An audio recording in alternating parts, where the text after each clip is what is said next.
So it's the top of the hour, and I'd like to welcome everyone to the Futureproofing Next webcast.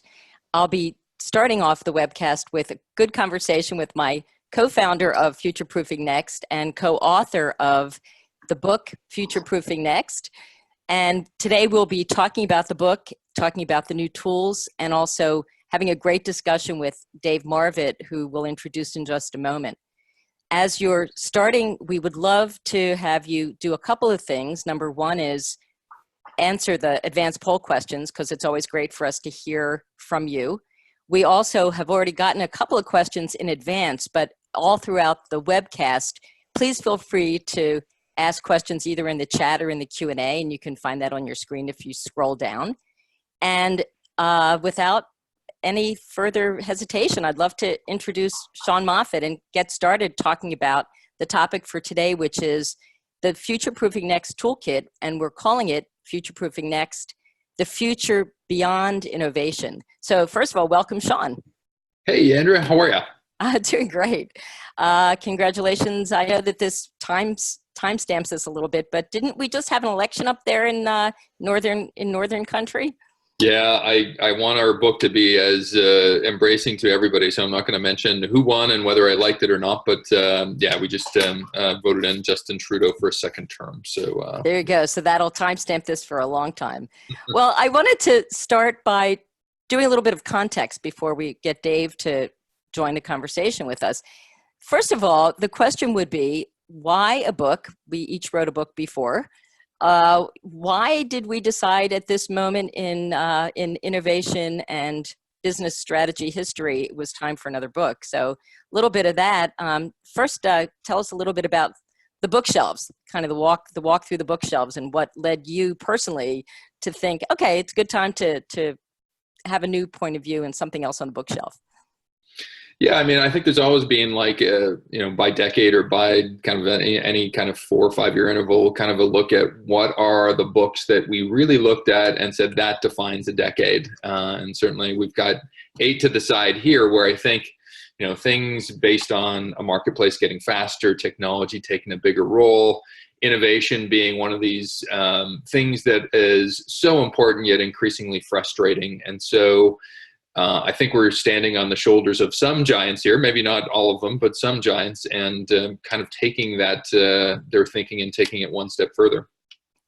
Well, one of the things that I think is really interesting is, and once again, we talked about the fact that you and I met because your book, Wikibrands, had come out, and we have the same publisher. So when Find Your Next came out, I kept hearing about Sean Moffitt and Wikibrands and this notion that there was a new era of business beginning, that it was going from face-to-face, real-time kind of transactions to hard to remember that this is actually quite a few years ago now, maybe 8 or so. But, that e-commerce was just sort of happening, and that this notion that you could be anywhere in the world and have a business model in your mind and become a competitor on a global stage was a brand new idea. So I'd love to hear you talk a little bit about Wikibrands and what inspired that, and kind of what that led to in terms of, why this new Futureproofing Next has come to your mind. Yeah, and I think back then I was dealing with Don Tapscott, and collaboration was certainly a catchword at the time. But we had made an argument that said, look, the future of marketing and sales and strategy is about collaboration, and most of what we looked at was post-market. And I think, if I think about the driving reason of why not just start a company or do something else, was we're so passionate about a very specific argument about how the world of growing your business was going to change. And I think as a former client, we were quite practitioner centric in terms of, look, what will really help a group of people that might have been in our shoes previously? So kind of to make the parallel to now, and I'll be curious on your Find Your Next as well, because when I read it for the first time, thankfully, it was something that I looked at from an innovation standpoint and said, oh my Lord, this is a great, I wish I had this 5 years ago when I was a client type of book. So I think we both come at this from a practitioner, kind of how do we actually make a dent in your day-to-day lives as opposed to be some type of academic exercise. But those are the reasons behind my book, and maybe I'll throw it back to you in terms of, Find Your Next and why the genesis to today. Well, I was really ambitious. It makes me laugh, actually, where the Find Your Next came from, because I wanted to start the Business Genome Project. I thought the Human Genome Project has been taken, years and years and hundreds and thousands of people, thousands of people probably to work on. And at that point, I thought, well, business is kind of like a human genome project. There's so many different variables. I had done research and market research and been trained, and all of my MBA training was pretty, you were trying to do predictive analysis and models, and it seemed as if equations and math were the way to really get to business growth. And you'd sit in a room and try to do predictive modeling. And then I became curious, because every real situation, and I think that's what you and I have in common, every real situation I'd walk in and people were like, yeah, well, we never really hit our 5-year plan. And yeah, well, what we really do is we have this workaround. And it turned out that all these workarounds for how people actually found their next was not going in a predictive model, right? It was kind of this whole new thing. And so my inspiration for Find Your Next was really trying to look cross-industry. And I started with a very humbling conversation that was with, of all people, Perry Farrell, who was with Jane's Addiction. And I sat with him and said, he invented, by the way, Lollapalooza. And I said, okay, you have like one chance to meet a rock star. So I said, so which rock bands inspired you to develop Lollapalooza? And he spit his drink out and he said, rock bands. He's like, I looked at NASCAR because they were able to get, pardon my French, butts and seats for multiple days with multiple people. And that was a phenomenon that rock music hadn't gotten to yet. And it was the beginning of my realizing that it was actually the cross-industry inspiration that was how a lot of companies and organizations at that time learned to move forward. And I think that real set of stories inspired me then. And it's this compilation of more real stories since that book came out that inspired me to realize that things that we were doing, whether it's, lean startup or design thinking, or the things that we'll talk about later today, it wasn't really the full story. And you and I are really committed to practitioners in real time, what's really going on in the field. So I just realized that, somebody better write this book, and it might as well be us. Good. I'm glad. And so before we bring Dave on, I'm also really interested, because speaking of the field, one of the things I've admired about the work you've done since we first met is how you have your finger on the pulse of actual leaders in corporations and what's on their minds. So share a little bit about that backdrop. Yeah, I mean, in this world of social media and connection, it's like where kind of sometimes the loudest voices reign supreme.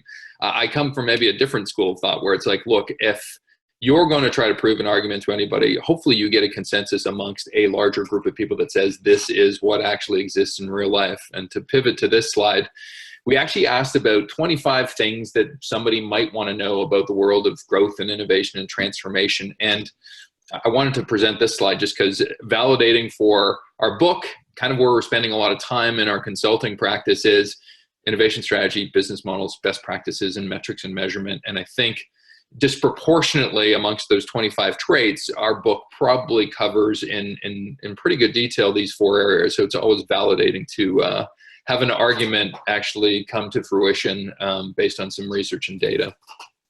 Well, and I see we've got some poll results too. So I just saw them flash up on my screen. So yeah. So interestingly, it's good news for us, because it says that 50% of the people have landed on 2 things is really important. Where does your company need the most help? The top 2 are improving and prototyping the top innovation projects and ventures, which of course we know is part of the when we talk about see, learn, decide, commit, it's part of the experimentation phase, and building and aligning on marketplace implementation, which is, once you start to really implement and commit, you have to make decisions, and the whole organization has to get aligned about that. So this is good news for us, and I'll keep going with the next slide from our perspective as well. So future beyond innovation. This is one of the things that we love to claim is that it's not really, 10 years ago, it really was an issue of not having enough ideas. I remember walking into team after team and executive suite where you'd have these SWOT analysis and these retreats, and you always had this notion that, you know, ideas were precious. And then open innovation happened and it was like, oh, wait a minute, there's a lot of ideas out there. Let's just really open the floodgates. So for a lot of companies that we've observed, and I know when we talk with Dave later, it's not necessarily this way all over the world, but a lot of places have sort of gotten, you know, been drinking the Kool-Aid, like how to get more ideas. I would love to hear from your perspective, Sean, you know, what are some, because you follow trends so well in a way that's really deep and meaningful. You know, this is a little bit of a tongue-in-cheek way to look at the different eras, but what's your big aha before we bring Dave on in terms of why now? You know, why now in terms of this future beyond innovation? Why is it time to move beyond innovation? Yeah, and I'll use this as a metaphor. I won't go deep into Cooper Black and my secret love of that font here, but I think as a metaphor, yeah, things have changed, right? I think three things from my perspective that I look at, you know, 2020 is an interesting period as I think, you know, just 2020 vision, a new decade, the symmetry of numbers. But I think three things. One, the marketplace has got so much faster. I actually looked at 50 different metrics, and, you know, you can make an argument the marketplace is operating about 7 times faster than it was a generation ago, quite enabled by technology. So how does that change how you go to market with a whole bunch of different innovation?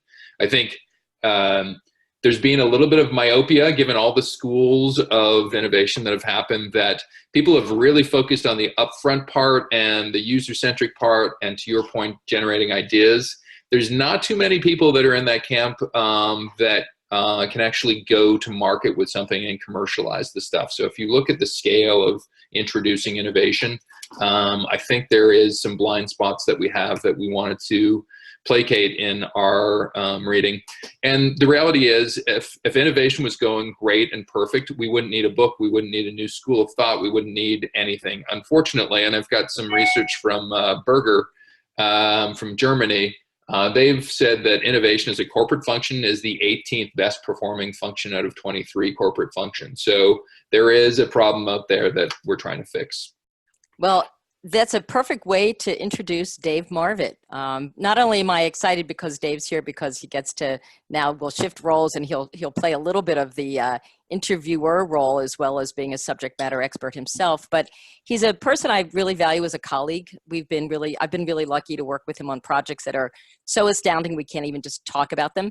A lot of them in Japan, and some really interesting lost in translation experiences where, you know, you're really feeling that there's lots of similarities around the world, but also lots of really important differences. So Dave is really, from a technical perspective, was voted one of 12 most influential people in the digital world. He's worked with Visa and MGM and Sony and AT&T and IBM, and a lot of this early research, which I'll let you describe, Dave, better than I can, but in terms of Starbright World and how you ended up having collaboration and work with Steven Spielberg, some of the work with Nova, Caltech, working with Nobel Prize winners, in addition to holding tons of patents yourself, and would really love to hear a little bit of your correction of what I just said, and also maybe some refinement in terms of your perspective on your background, and then we'll get into some of the other themes. Well, thanks. Well, first off, it's great to be here and to be with you guys, especially on a topic as important as kind of addressing the reality of innovation rather than merely the sort of the theoretical framework and how wonderful it is to gin up new ideas.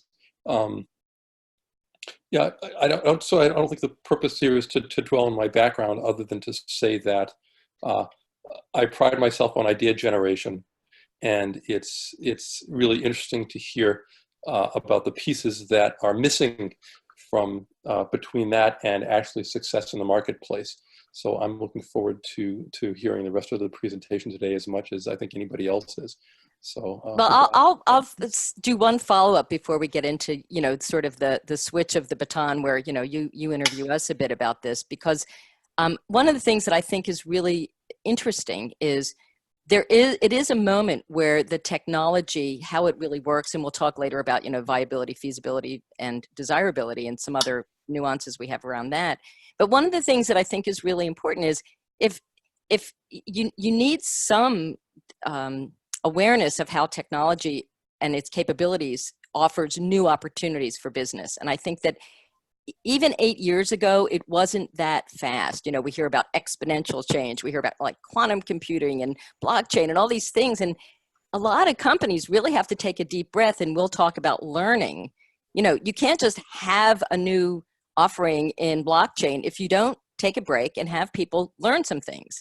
And I've been really impressed with the way that you have led teams through the learning of the technology, not just have an idea, but the way to, we call it innovation you can take to the bank. You know, the way you get to take that to the bank is by understanding all of the capabilities of a certain technology, because that's part of what we didn't have to bring to the table when it was simply a matter of who has the best idea. Yeah, I think that's right. And I think it's, the way I describe it is, what does a technology mean?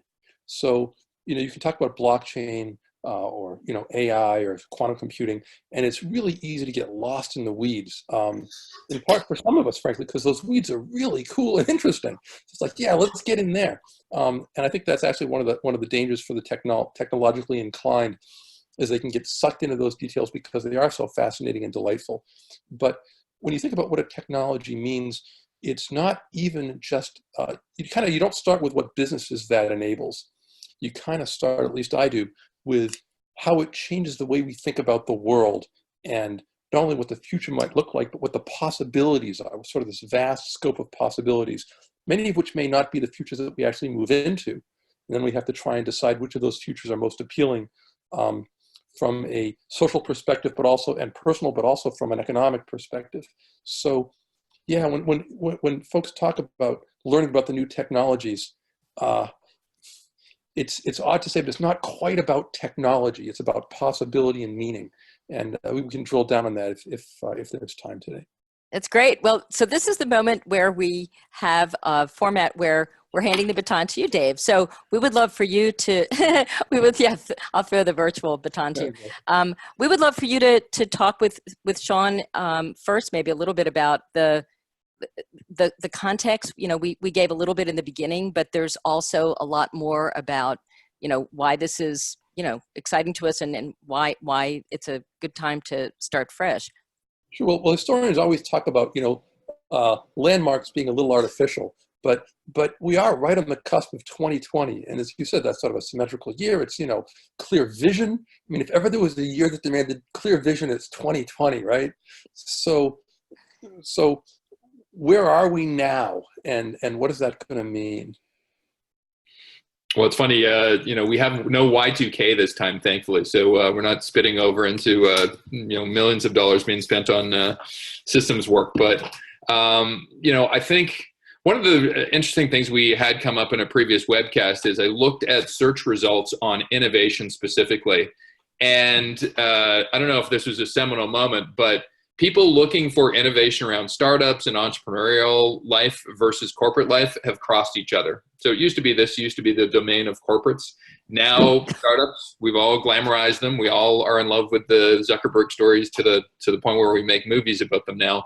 But really, I think corporates have gotten better, but I think we really got to look back at, if you're going to really make a huge dent in the world today, chances are it's not going to be from a garage startup. Chances are it's going to be a larger company that's going to enable some of its forces to actually be able to produce something, not just in one country, but worldwide. So I think the pace of what's going on, the fact that generally people have steered most of their time and attention over here, has created this gap for myself and Andrea in terms of, okay, let's really think about how any company over 50 employees can push their growth objectives and agenda ahead.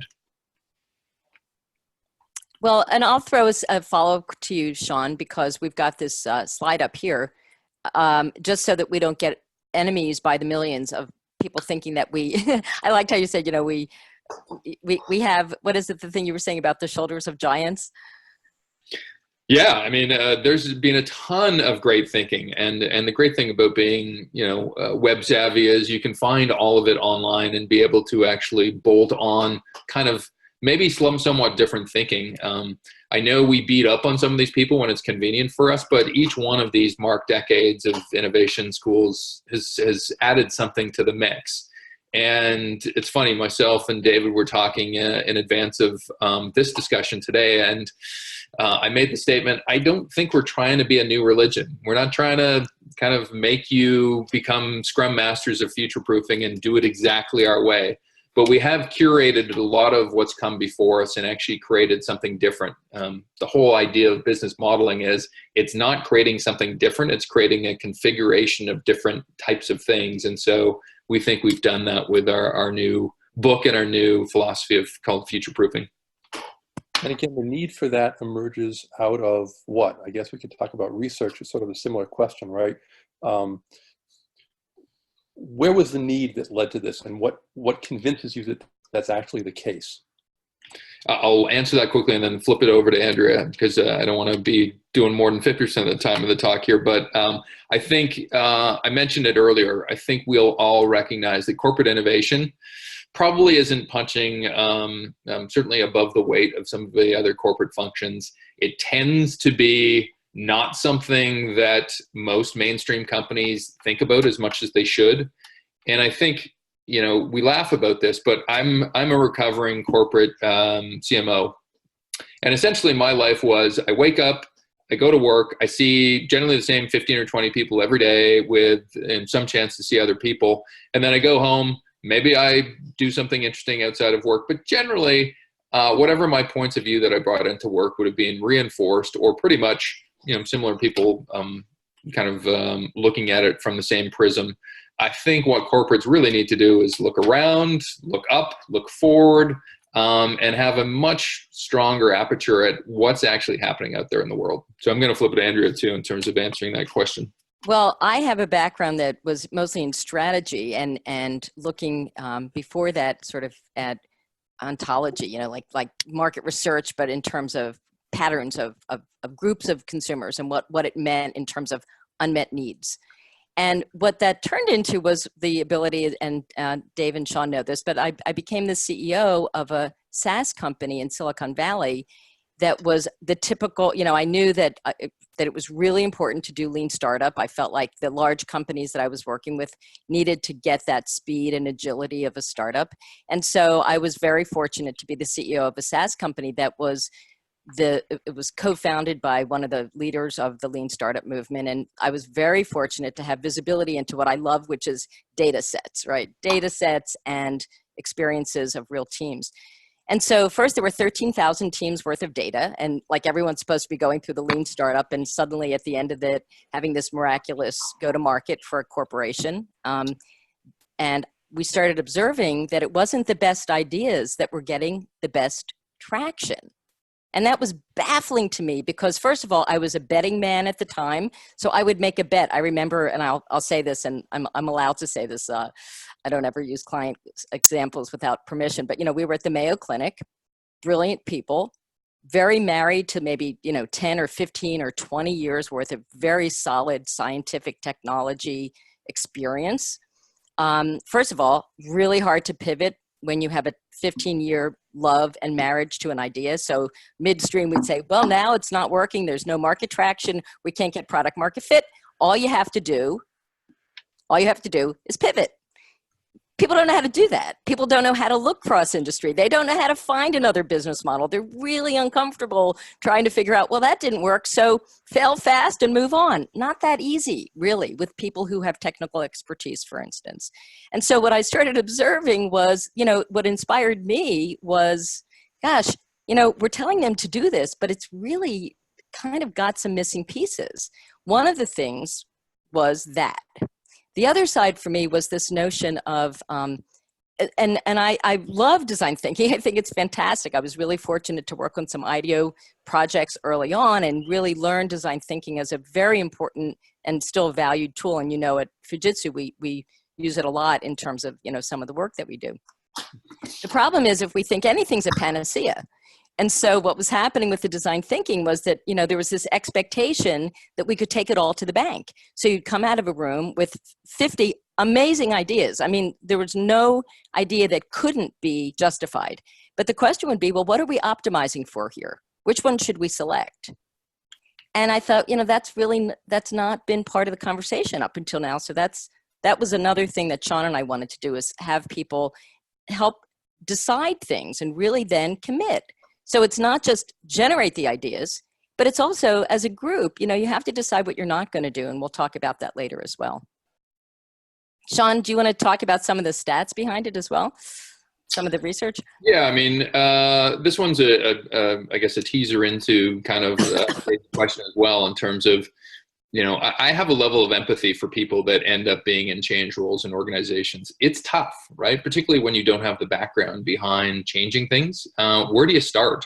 It's almost like playing a board game and not knowing the rules. And so, you know, 4/5 of us, 4 of every 5 people tasked with that exercise, you know, really do feel maybe not overwhelmed, but certainly a little bit intimidated in terms of how this is all going to work. Quickly on this, we asked people, what are the biggest boulders that are in front of them in terms of the marketplace itself? I won't go through all of these, but it's interesting. The first 2 on these was regarding speed of the marketplace and speed of technology. And I think, to my earlier point, the actual, you can create a massive corporate disruptive business in the span of 2 years is really, really kind of intervening how we think about innovation, how quick it needs to become. And if you go to the next one, the interesting thing about startups, all they really have to do is worry about the market and who's going to fund them. Within corporate life, you have to worry not only about the market, maybe a bit of funding, but you also have to market to your own company. And I think if you look at this list of the 5 biggest headaches people have trying to deliver change inside companies, you get a bit of a mixed bag, but certainly resources and time, a little bit of, you know, we're not trying to reach far enough. And one of the big ones, I would have put it higher on my list, is vision and strategic alignment. You have fiefdoms and political silos that just don't want to get along with each other. And if they only had a scalable process that made them get along with each other, you might deliver better results. So those were some of the research results we had from our Corporate Innovation Playbook. Well, that's interesting. Actually, can you back up a slide real quick? Because the fact that the lack of vision and strategic alignment would have been higher on your list. I think the lack of recognition of that may be one of the problems as well. You can flip forward. Actually, this question, where is innovation fallen short? I both wonder where that's the case, and also to what extent the lack of awareness of some of the problems has led to innovation not delivering as much as we might have expected. Andrea? Sure, I'll start. And to me, this is just a matter of expectations. I feel like anything that becomes a panacea, it's really dangerous, because, you know, Six Sigma, that's going to solve everything. Once we become efficient, that's going to solve everything. But I feel like it's this game of whack-a-mole where you kind of need the whole picture. So yes, you need to be efficient. Yes, you need to understand global markets. Yes, you need to understand competition within your line of sight. Yes, you need to understand trends, but which trends? Well, and then emerging needs, and then value propositions that are stated and value propositions that are not stated. I mean, you could basically take a decade to focus on anything. And I think that where innovation has fallen short is more a matter of, for today, and we're saying for 2020, what is the issue that is the most important issue? Just like before the internet, you know, you didn't have to worry about e-commerce in the year 1920. I mean, there was just no threat. There was no need to think about it. And so you didn't have to tackle that. And when you had multiple brands that were all toothpaste and toothpaste and toothpaste and toothpaste, you had to worry about how you were going to market and differentiate yourself. So for that era, it was the right thing to do. But I think that really, you know, if we look era to era, if you think about what was important at that time, we would contend that for 2020s, this notion that Sean talked about, speed is ridiculous. And the ability for startups, maybe not to sustain, but, you know, you used to have in-house R&D. So the research and development within a large company was an ongoing, you know, way to fan the flames a lot of times. But, you know, a lot of things have changed to the point where we think that there's speed of the market. There's the second is the global nature. And there's a word that I use quite a bit. I won't go into it too much today, but bedfellows.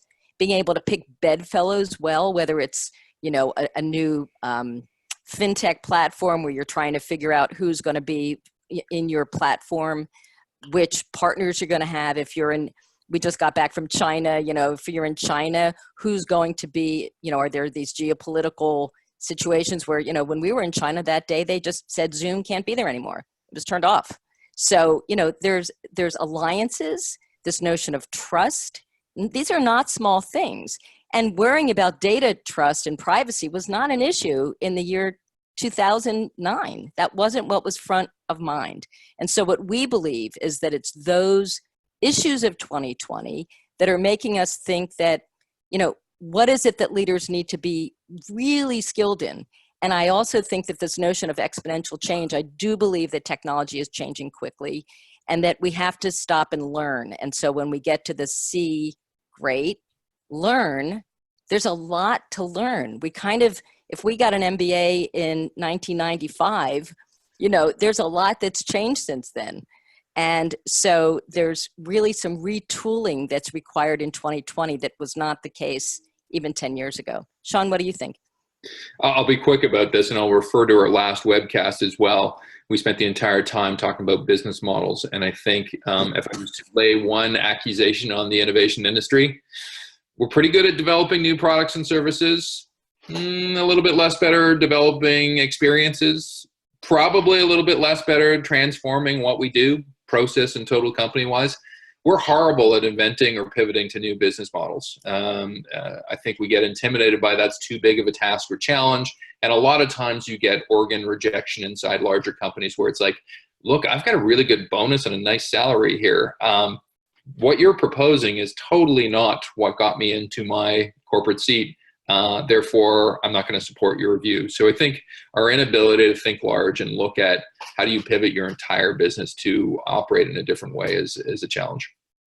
Interesting. I mean, the slide here is suggesting that the gaps are the issue, but actually I'm sort of struck by this idea that, I mean, where does innovation end, right?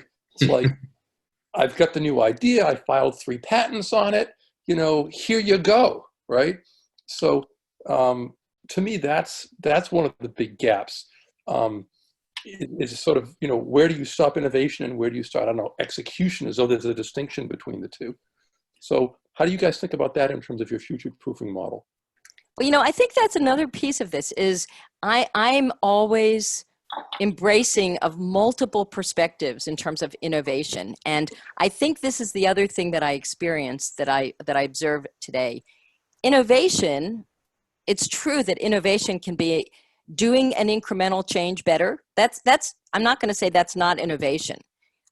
Thinking differently, that's wonderful. Everybody should do some, you know, sticky notes at some point. There are different ways of getting groups to collaborate. That's great. But I think that it's become a catch-all because that's really not what's going to make substantive change within your organization. So I'm of two minds, actually, and I hadn't thought about it until you asked this, Dave. On the one hand, yes, it is the case, and everybody who knows me knows this story, that the most innovative person to getting a client years ago in the fintech world to move into an online offering was the actuary who said he wasn't innovative. So to that, I would say, yeah, we need all kinds of innovation to be brought to the table for this to work. At the same time, we don't want to call everything innovation because then it's nothing, right? So I think that, you know, this notion of being able to think of substantive ways, as Sean said, to develop a business model that will reach a substantially larger group of people and or in a new and emerging value proposition like mobility. You know, it used to be drive a car, now it's mobility. So how are you as an organization able to tackle those big things? And I think that that's the world of innovation that Sean and I are working on. Not to say that it's not innovative to do incremental things better, but that's not the brand that we're talking about. Dave, did that answer your question? Yeah, it's what are your thoughts? I especially like the notion, I mean, there's a tension, right? Because at one level, innovation should permeate everything that you do in your organization. On the other hand, as you just pointed out, if everything is innovation, then nothing, as the term becomes meaningless. Yeah. So So well, that sort of brings us beautifully there, right? So if innovation isn't everything, and if permeating everything becomes meaningless, then where does future proofing fit into that? And how do we even think about that as an alternative to innovation, or at least an alternative mental framework? Sean, you want to tackle that one? Yeah, I mean, I think we had a really good discussion yesterday on this one. I think I've got a couple of points to make here. I think future proofing at the heart of it is a broadened view of what innovation should be, but to the point where I think all making is innovation can be like the word love. It's like you love your dog, you love your wife, you love your car. Those are three different levels of love, and then all of a sudden love becomes meaningless, right? I do think, and we've actually looked at constitutionalizing what is the different elements of innovation. And if you really play it out, there's almost 30 core operations that go on with innovation. We're asking people to look beyond, this is just not ideas and products, it's beyond that. I think the other thing that we're trying to do with future proofing is, you know what, to the point we made earlier about this is such a daunting exercise for people, and one that is probably less secure in the knowledge that it's going to be great in the future. We're not soothsayers. We're not like the Dionne Warwick hotline that knows exactly what's going to happen in the future. But we've tried to introduce and curate a simple process that goes, look, no matter what you think and how intimidating this first part of getting started is, we've got 4 simple steps that if you follow some of the tools and the steps and follow some of the practices and best principles, you're probably not going to be too far off the mark. And thus we've maybe arrogantly decided to choose this as a school of future proofing, which says, you know, trust the process, maybe not trust fully everything that comes out of it, and you'll probably be better off in the long run. So I'd like to jump in and say one quick thing, and then I'll turn it to you, Dave. So I was just reading a really great post. I think it was Tendai Vicky's on anchoring bias. And, you know, you walk into a room and it's got a SWOT analysis on the wall. I mean, I've just walked into probably thousands of these, right? Or you're about to do your strategy retreat. And by the way, we're hoping that Sean and I can do your strategy retreats in 2020, this new way, right? Because you walk in and it's like you are anchored in quarterly earnings or pie charts or yesterday's results or your current, you know, what's in your line of sight today.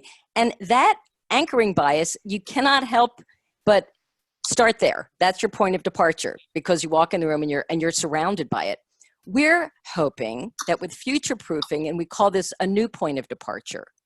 The new point of departure is the future, which by the way, we can see today in small ways in other industries right now. We don't think the future is H3, which is never going to happen.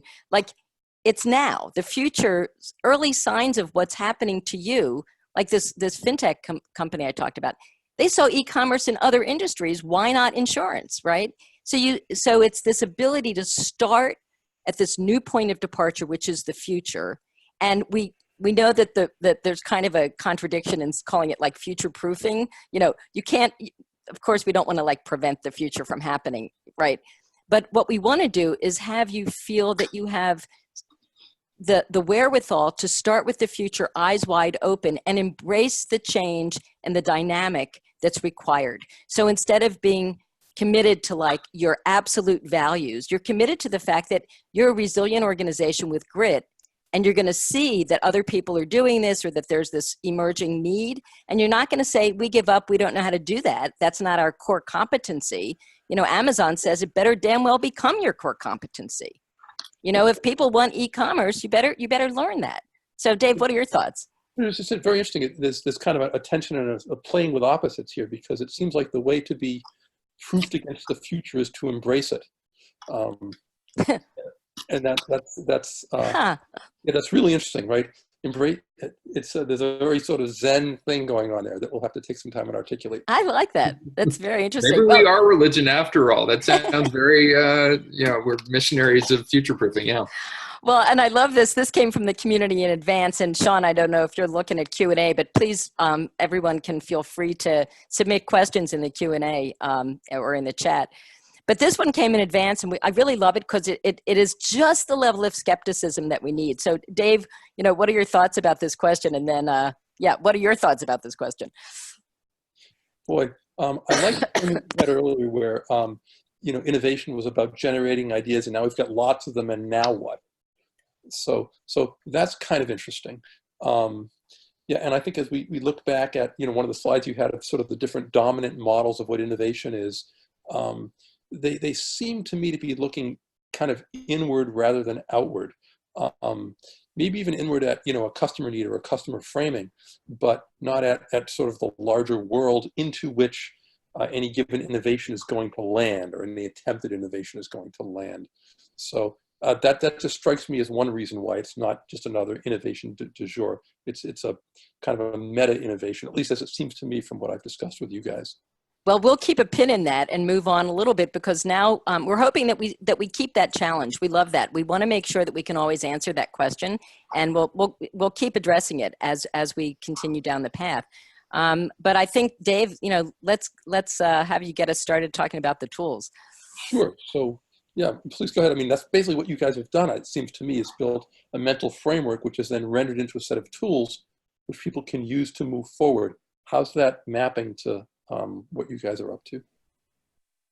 So Sean, I'll let you start with the overall framework, and then I'll go a little bit into one set of the tools, and then I'll let you talk about the next one. Yeah, and I'll give a compliment to Andrea here, because my process of thinking is I go very large and kind of exhaustively go out to the world before collapsing on maybe something more simple. I think sometimes Andrea can mint something quicker than me in terms of just a very, very simple overarching process here of see, learn, decide, commit. And if I think about my own client experiences, I can put the struggles that I had introducing change into companies very adequately into each one of these four buckets. And so see both inside and outside, learn in terms of what some of those initial ideas and concepts might be, actually converge on something and actually have all your functional groups kind of with data and intuition in mind decide on what the best approach is. And then all the stuff that as a previous marketer I might inherit a piece of innovation and go, how do I now commit to this to the marketplace and actually commercialize it and make sure that 2 or 3 years out we've scaled up that activity, it's become behavior, is kind of what the fourth step in our process is. So for me, this is one of the real top 3, kind of if this was a 4 dummies type of thing, please remember see, learn, decide, commit, because it's such just a simple kind of a treatise in terms of what we're preaching here. Well, and this is the more complicated version, and it gets more and more complicated. So this is the sort of, if that was 30,000 feet, now we're going down to like 8,000 feet. What we won't go into today by any means is, and it's sort of like, what do they say? It takes 10 years to be an overnight success. It takes a lot of years of seeing repeated patterns to realize what it is. And I think Sean and Dave and I are all have the priority of what's real. Like, how do you make this real for people who are actually trying to have sustainable revenues within a corporate setting? I mean, you can't just have models. And so each of these is well thought through, but this gets a little bit more complex. And the C part, I won't go into all of this, but it's seeing differently. And it's this notion, this same thing that Tendaya's article had about, anchoring bias. If you think the way that you've always thought, like the medical example, you see every single problem within your own framework. You can't think outside. In the case that I was describing, it was a human bone project that really needed to be a veterinary bone project. But the guys weren't veterinarians, so they weren't going to think about horses. It's just not in their frame of reference. And so helping you very systematically and with rigor and discipline and science be exposed to things that aren't necessarily the way you see them. And there's a system and the method to getting people to see opportunities within business models, untapped opportunities within customer segments, and opportunities for technology, whether it's exponential or otherwise, to be applied in practical ways with your company. But it's going to also involve step 2, which is learning. You can't just walk in and just magically do a blockchain project. I mean, Dave, I hope you'll speak to this. You actually have to learn some things. How does it work? And talk to people. And that's a whole piece that has been underrepresented in the literature and in the processes that we've seen, because it's implicit, but it's not explicit. And so in this process, we're making it explicit. How do you learn faster? John Hagel, who's one of the thought leaders I really love, Center for the Edge, which is one of the best names ever in terms of, Center for the Edge. But, he talks about rapid learning. Marco DiPolo at Roche enlightened me a couple years ago with the fact that it's about rapid learning. That's one of the competitive advantages, and we embrace that fully. Decide is the same thing. The worst thing to do is decide based on what you already thought, which is what happens a lot of times. And then committing, this notion of how you get people to come clean, be honest, set priorities, and commit, in my opinion, and I think I've talked also about Tim Leberecht, who talks about the business romantic. I mean, we need to be passionate about our ideas. That's the one thing entrepreneurs have over on corporations is there's this level of like, I'm not going to sleep. I'm not going to let this go. I'm a dog with a bone in my mouth, and I'm not going to let it go until I solve this thing versus, I got my paycheck and take it or leave it. And so probably decide and commit have really been underrepresented as we've focused on idea generation. So Sean, do you want to talk about this tool a little bit? Yeah, just very quickly. I mean, I guess two or three things. One, if you look at the wealth of innovation books that are out there, they almost deal fleetingly with culture. Culture beats strategy 4 to 5 times of the week. And so we've produced a simple tool that, oftentimes who's executing change in the company is different than the company itself. You might be in a joint venture. You might be a small team within a branch plant trying to do something that changes company point of view. And so this is just a simple tool in terms of what are some of the key cultural barriers that come into play, and can we at least get to the point of assessing where we both are on it, and then maybe get to a point where we can actually have some steps to either bridge that gap or just recognize it's always going to exist. And so I think we're just pushing this out as one of 70 tools that may end up in our book that are just simple things that may help change agents deliver what they need to. So we've gone from 40,000 feet to 10 to 5, and now we're right on the ground. So yeah, Dave, what were you going to say? I haven't seen this before, and I'm just struck by the fact that you're taking all these issues that have sort of been tacit knowledge amongst good leaders and good innovators, and kind of making it very explicit. Like, what are things you need to worry about as you try and bring something from the realm of ideas, even sort of superficially agreed upon ideas, into actual practice? And yeah, I mean, I'm sort of going through this like, oh yeah, I had to do that once. Oh, I remember that one. Oh, we failed miserably because we didn't tick that box.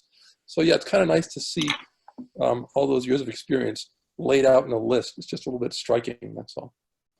Well, that's part of also getting into the structure of the book, because now we'll just talk a little bit about the architecture. We started with See, Learn, Decide, Commit, 40,000 foot. That's our framework. That's our blueprint. We went into the notion of what it looks like, and we've departed a bit from just like a business model canvas mindset, because this is holistic within a corporation. So now we'll just show you, this isn't intended to teach, but we'll just show you a couple of these. So for instance, if you go around the clock, from the top and you go clockwise, there's an element of seeing. And so what we've just shown you in terms of See, Learn, Decide, Commit, we answer the questions that have been coming up for 10 years. Where do we stand today? What would success look like? What's the future we want to create? And so we've synthesized a lot of our experience into these kinds of chapters where people can pick and choose where they are in the process and dive deep into these. Same thing with the integrated forces, as Sean was saying earlier. If we see only through the lens that we came in with, we haven't succeeded. And so how can we understand, eyes wide open, what's happening? But also, people know that my ostrich image comes a lot. I mean, one of the things that makes me crazy is how many amazing presentations I go to where it's like, oh my gosh, you can have carbon-free food and these types of things. And then it's like, well, wait a minute. We're not going to do anything about that. Like, that was nice. And the answer is, no, you're supposed to actually do something. So we want people to see with an appetite of hunger to learn and the feeling of importance to actually do something. And when people talk about prototyping and building, make this real. How do you see in a way that inspires you, that doesn't frighten you? So Sean, do you want to talk a little bit about the ad that we've done to desirability, feasibility, viability? Yeah, I'll zip through this. We've done like maybe 80 different kind of billboards of things that kind of summarize some of our core things visually. I think we've all looked at desirability, feasibility, and viability. My personal point of view is companies focus a lot on what we can produce. R&D departments' main fixation is, can we actually do that? And I think maybe the D and V's get short shrift. We've added two others into the mix. Suitability in terms of, I think innovations ask is being, can you look at your portfolio with a broader exercise, both inside your company for your people and increasingly for your planet? So, is this a suitable introduction that you should be having? And futurability, which is kind of what we've served up here. The world is going to be quite different 3-4 years from now, right? Bezos has said that I focus most of my time on something today on decisions that need to be made for 2021, 22, right? So if the best CEO in the world, by some judgment, is doing that, futurability probably has some measure of need in a lot of different companies. And so that sort of blends us into a couple of things, and then I'll turn it back to Dave. So we'll just walk through a little preview here. So there's approaches and real ways to do learning, because it's not just enough to see something and say that's amazing and then run away from it.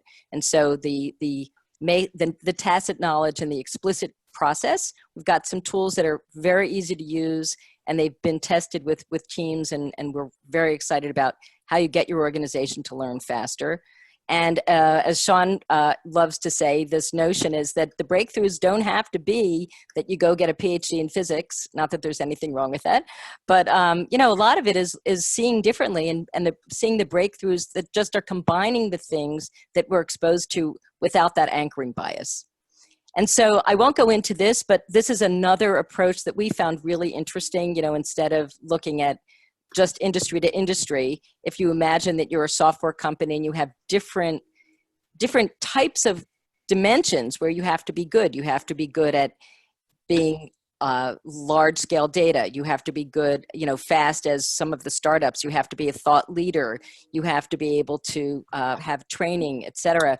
This is the beginning of a way that clients think about their business that's not simply within their industry. Netflix and traditional movies are probably not competitors with each other from this perspective. And so this allows you to look at who you might be a bedfellow with. It allows you to look at what's happening. And as you populate these parts of the aperture, you start to see your world and its future in a very different way. And once again, not for today, but in the future, we'll talk about some of these tools that are original to future-proofing next. And so the next is the polling question, and I'll open that up and then throw it to Dave to ask us a little bit about the next phase of how we actually apply this as we start to wrap up. Yeah, it's funny that you come to competence, because what I was actually just thinking about is, this sounds really scary, I mean, I have a company, it's doing, not great. Maybe the trends are looking down, but we're not in desperate shape yet. And you're asking me to, try these radically new things with these radically new processes. I mean, yeah, you say confidence should come from competence, but how do you get that competence? And I'm not competent now. And how do you alleviate the fear? I guess that's really my big question. So Sean, I'll let you do that one.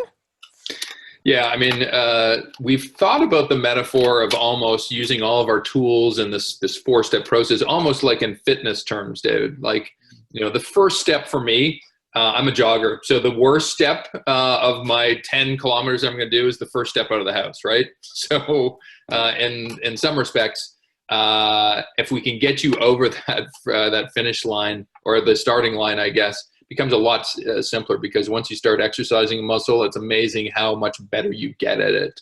But I think from a company standpoint, in my experience, there's usually 2 or 3 things that spring people to action. 1 or 2 of them are probably not great. One is you're in some kind of duress or crisis, therefore you have to move. So remember the Dell crisis, that kind of created a whole different kind of environment for their company.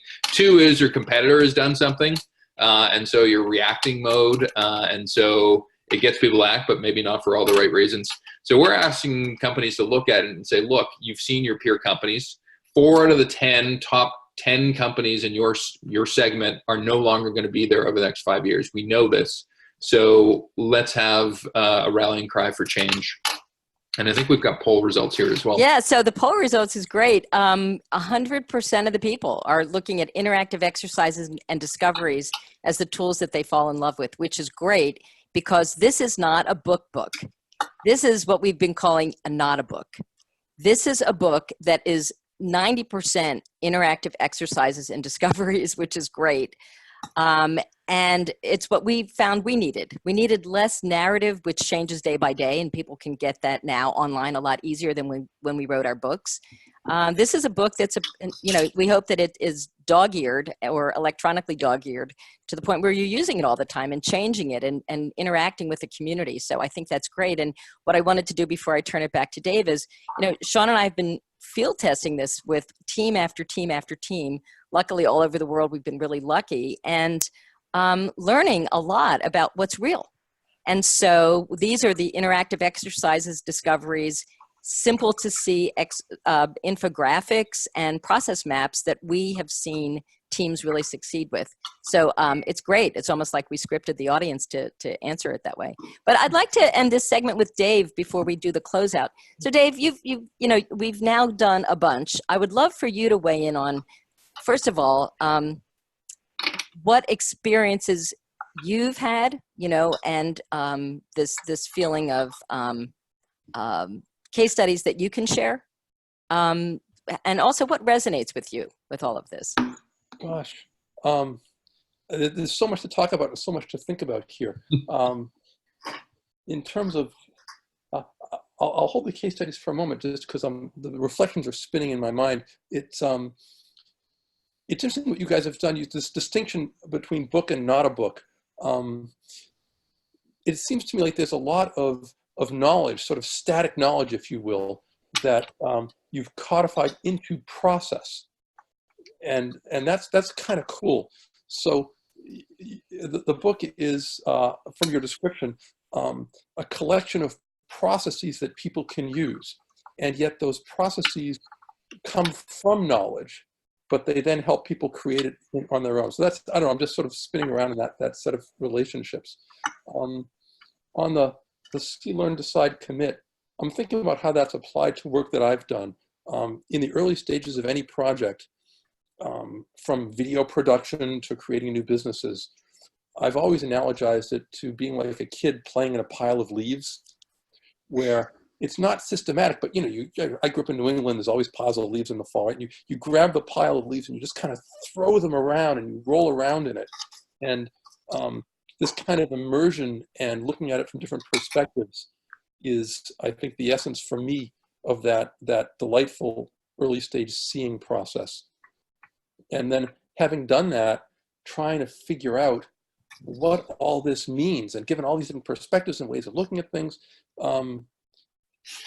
it's interesting that there's a distinction between the seeing and the learning, right? The seeing is done with kind of an open, childlike frame of mind, willing to look at and consider anything. And then the learning is, what are the patterns that we can derive from this? So I guess as a case study example, we worked, and this is some project that you, Andrea, and I did together. We worked with a large Japanese life insurance company, and they said, with the aging population in Japan, old people don't buy life insurance. So what do we do? And we went to Japan and we talked to young people and middle-aged people and old people in urban and rural and suburban settings. And it was just this process of having conversations and playing in the leaves, if you will. And one of the things that we saw was that framing things in terms of life insurance was actually not the right framing. Actually, to frame it in terms of lifestyle insurance, protecting people's lifestyles as they age, it's a radically new way of thinking about it. So anyhow, for the sake of time, I'll sort of stop there. But it was a very interesting process, and I'm glad you were part of it.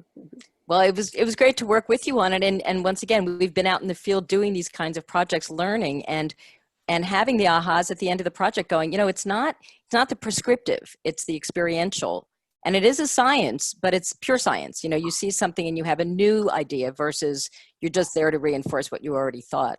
So with that, this could have been 2 hours, but we'll kind of put a bow around the Dave portion of this, and I'll move to the Sean portion of the closeout. Thank you so much, Dave. Love working with you, and Your real-time application of so many of these principles has really inspired us to write this Not a Book, Future-Proofing Next. So thank you for being part of today.